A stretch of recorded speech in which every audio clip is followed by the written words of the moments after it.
Hello everyone, and welcome to part 6 of how to design a trading card game.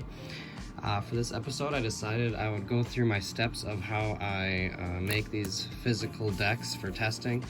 I made these two about 5 or so days ago, and I've been testing with them and they've been working really well. So I'm thinking hopefully I'll be able to have a how to play video out pretty soon. I just have to finalize a few more details, and because I want to make sure that the rules are perfectly finalized before I share all that. So I have 2 more decks lined up. There's an Elf Beast deck, and kind of like Elf Riders. They're like riding these beasts. And then there's going to be a Vampire Chef type deck. So first things first, I just use a pencil to draw them out on these sheets of paper, and then I'll use these,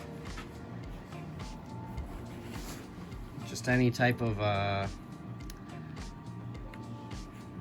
inking pens. I'm not sure if any are really better than others, but I have 2 different types. I have these, and then I have the Microns, and they seem to work pretty similarly.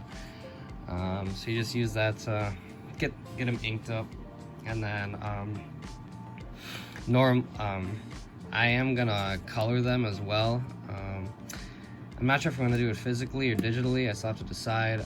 But just for testing, just for making these decks, I didn't want to have color, just because I might have to be reprinting a few cards after I change a few things, so I didn't want to have to use a lot of color ink. So that's basically it. But ideally, the final versions will definitely be colored. So then you can scan your art using a printer, either at home or at the library.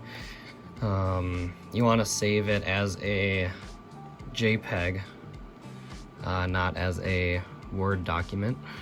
And then you can open it up in Photoshop or some Photoshop type program. And so from here I just rotate it. Then we can outline one of the pictures as such. Then we can copy. Then we make a new page. Then we just paste it. And then what you want to do is you go into image and you auto tone. It makes it a little darker. The lines become darker, and which really helps the final card kind of pop and make it all look even. Then you go to the Magic Erase tool. You can just click and you get rid of a lot of that kind of just papery texture, because it's not like perfectly white. And then you just have to go into all the enclosed areas. And if this was colored, you wouldn't have to do this, but it's not too much effort. Yeah, so and I would get like the little buttons and his eyes, and then you would go to save, and you would just save it as a JPEG. Or you want to save it both as a Photoshop and as a JPEG, just so you can edit it later if you need to. As for the card effects, I have that already written out on a Google Sheets document, and I use this program called Dextros to actually create the cards. It's free. It's pretty easy to use. So basically how you go about it is, let's say you open up a new section over here just by clicking this plus button, and then you would quickly click share, click publish to web,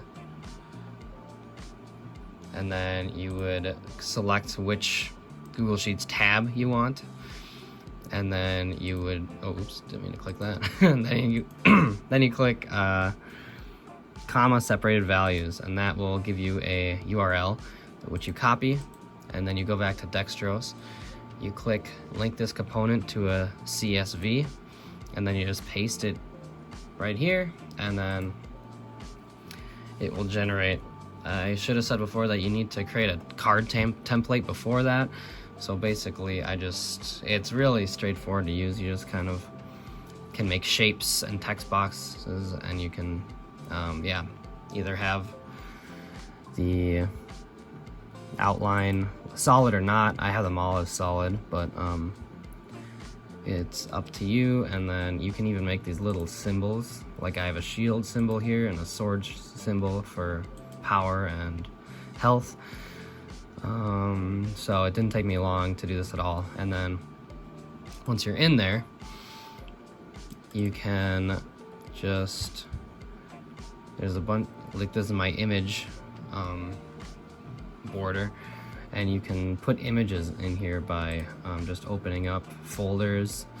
And let's say we'll go to the Elf Rider, and we can just add pictures. So I can just choose files from my computer, drop them in here.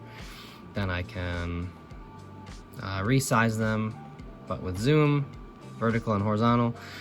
And once everything looks good, you can click export in the top right, and you can select the components that you want to print, which are down here. Just click export. Then it'll generate a sheet with all of them listed here.